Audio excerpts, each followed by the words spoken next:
گھر کے اندر دولت کی ریل پیل ہو جائے گی، دنیا کی تنگی دور ہو جائے گی۔ نمازوں کا بھی اس ترتیب سے خود بھی اہتمام کریں، اپنے گھر والوں سے بھی کروائیں، اور بسم اللہ الرحمن الرحیم۔ In the name of Allah, the Beneficent, the Merciful. نحمده ونصلي على رسوله الكريم، اما بعد فاعوذ بالله من الشیطان الرجیم، بسم اللہ الرحمن الرحیم۔ محترم سامعین و ناظرین، کچھ لوگ پریشان ہوتے ہیں کہ ہماری تنگ دستی نہیں ختم ہوتی، اور یہ کہتے ہیں کہ ہم نماز بھی پڑھتے ہیں، کسی کو پریشان بھی نہیں کرتے، ہر ایک کے ساتھ محبت سے، خلوص سے، ہمدردی سے پیش آتے ہیں، اور کسی کے متعلق کبھی برا بھی نہیں سوچا، لیکن اس کے باوجود ہم پریشان رہتے ہیں۔ لوگ ہمارے ساتھ جو حسن سلوک جس طرح کرنا چاہیے تھا اس طرح نہیں کرتے، محبت سے نہیں پیش آتے، تو یہ اکثر لوگوں کی شکایت ہوتی۔ اب بہت سی کوتاہیاں ہم سے بھی ہوتی ہیں، لیکن ہمیں وہ اپنی کوتاہی نظر نہیں آتی، اپنی غلطی ہمیں نظر نہیں آتی، کیونکہ ہم فرائض کے اندر بہت غلطیاں کرتے ہیں۔ دیکھو، ایک تو فرض نماز ہے، ہم پڑھتے ہیں، وضو کرتے ہیں، ٹائم نکالتے ہیں، لیکن ایسے پڑھتے ہیں کہ جس طرح ایک بندہ کسی چیز سے جان چھڑاتا ہے، نہ رکوع صحیح، نہ سجدے صحیح۔ رکوع کے بارے میں فرمایا کہ کمر ایسے جھک جائے کہ اگر پانی کا پیالہ اوپر رکھا جائے تو وہ بھی نہ گرے، اس میں ایک قطرہ پانی کا نہ گرے۔ یہ مردوں کے لیے۔ اب عورتوں کے لیے اس میں تھوڑا فرق ہے، ان کو اتنا جھکنے کا حکم نہیں ہے۔ اور اسی طرح سجدہ جو ہم کرتے ہیں، سجدے سے جب اٹھتے ہیں تو فوراً تھوڑا سا سر اٹھایا دوسرے سجدے میں چلے جاتے ہیں، جیسے مرغی دانے چگتی ہے یوں ٹھونگے مارتے ہیں۔ اور رکوع سے بھی بندہ جب اٹھتا ہے تو سیدھا کھڑا ہونا چاہیے، تو وہ بھی سیدھا کھڑا ہونے ہی نہیں پاتے، تو فوراً نیچے سجدے میں چلے جاتے ہیں۔ اس طرح کی یہ غلطیاں۔ اور پھر امام جب باجماعت پڑھتے ہیں، کئی دفعہ یہ ہوتا ہے کہ امام ابھی اللہ اکبر کہتا ہے نہیں رکوع کے لیے، یہ پہلے ہی نیچے جھک جاتے ہیں۔ یہ سخت گناہ ہے، کئی کام اس سے پہلے کر لیتے ہیں، تو جب اس سے پہلے کرتے ہیں تو ابتدا تو نکل گئی۔ اس طرح کی غلطیاں کرتے ہیں، ان کا بڑا برا اثر پڑتا ہے، کیونکہ آپ صلی اللہ علیہ وسلم نے فرمایا کہ نماز ہر غلط کام سے، ہر شر اور فتنے سے، ہر بے حیائی کے کام سے روکتی ہے۔ وہ تب روکتی ہے جب صحیح پڑھی جائے، اور جب نہ پڑھی جائے صحیح تو بجائے روکنے کے الٹا بد دعا کرتی ہے، بلکہ حدیث میں ہے کہ وہ گندے کپڑے کی طرح لپیٹ کے منہ پہ مار دی جاتی ہے، اور بد دعا کرتی ہے کہ یا اللہ، جس طرح اس نے مجھے برباد کیا، جس طرح اس نے مجھے ضائع کیا، تو بھی اس کو برباد کر اور جہنم میں قید کر دے۔ اب ان چیزوں کا ہم خیال ہی نہیں کرتے، احساس ہی نہیں کرتے۔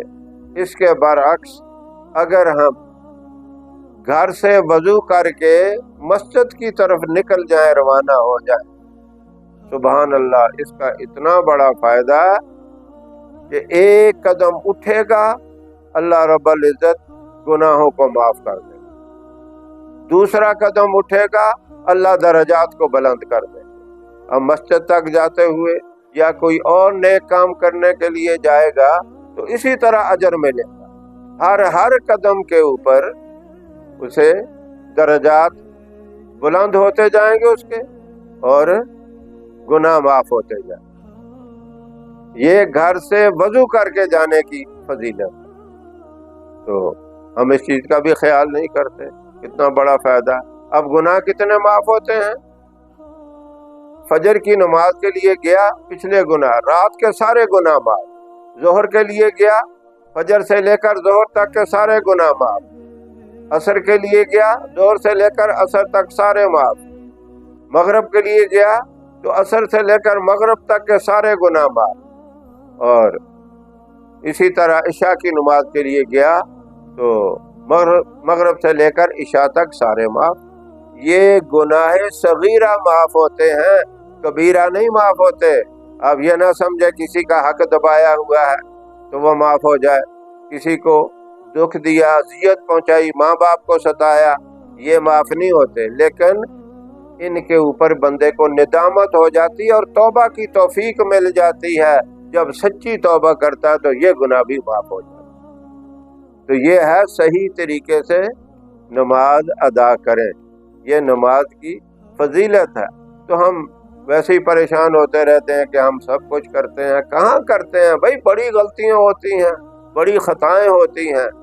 آپ ان چیزوں کا خیال کریں، اور اس کے علاوہ، ان چیزوں کا خیال کرنے کے علاوہ، ایک اس کے ساتھ بہت ہی آسان سا وظیفہ بھی ہے۔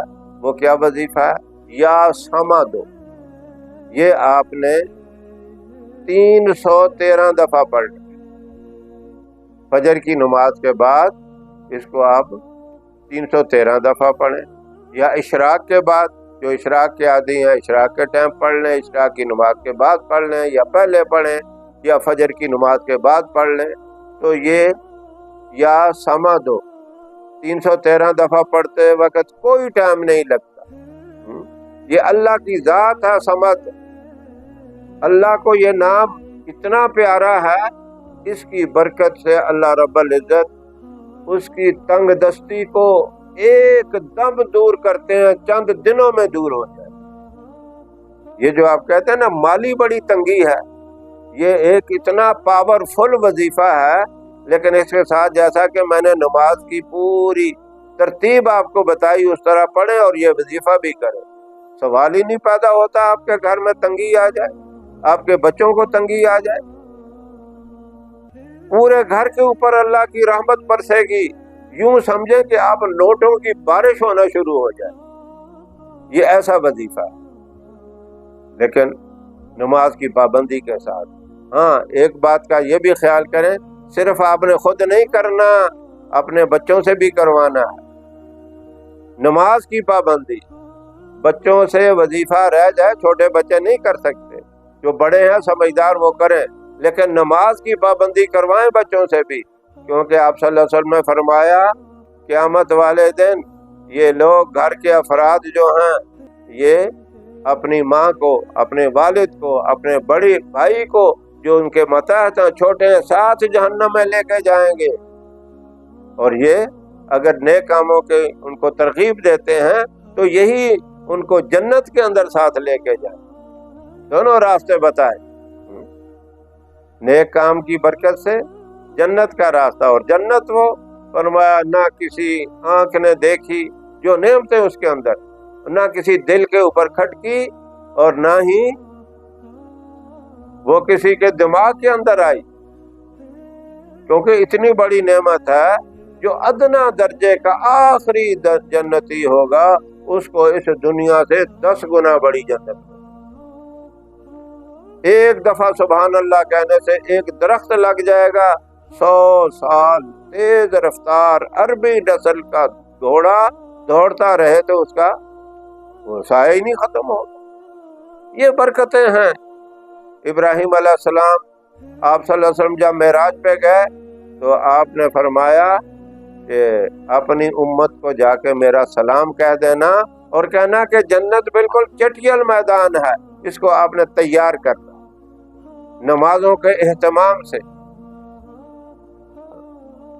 ذکر و اذکار کے اہتمام سے۔ ایک دفعہ سبحان اللہ کہنے سے اتنا ملتا ہے، ایک تسبیح صبح کر لیں، ایک شام کو کر لیں، کئی میلوں میں باغات لگ جائیں گے آپ۔ تو اس طرح جنت تیار ہوگی اعمال صالحہ کی برکت سے۔ پھر گھر کے اندر دولت کی ریل پھیل ہو جائے گی، دنیا کی تنگی دور ہو جائے گی۔ نمازوں کا بھی اس ترتیب سے خود بھی اہتمام کریں، اپنے گھر والوں سے بھی کروائیں، اور اس مبارک وظیفے کو نہ چھوڑیں، اس کو بھی کریں۔ اس کے اول آخر ایک ایک مرتبہ یا تین تین مرتبہ درود ابراہیم بھی پڑھ لیں، اور پھر اللہ سے مانگتے جائیں، اللہ عطا کرتا جائے گا۔ آپ کے مانگنے میں دیر ہو جائے گی، اللہ کے عطا کرنے میں دیر نہیں ہوگی۔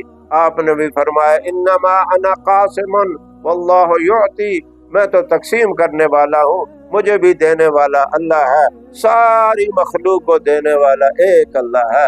اللہ سے مانگے، اللہ ہم سب کو اپنے در پہ جھکنے کی، نمازوں کو اہتمام کے ساتھ اور وظائف کو صحیح طریقے سے پابندی سے کرنے کی توفیق عطا فرمائے۔ وآخر دعوانا ان الحمد للہ رب العالمین۔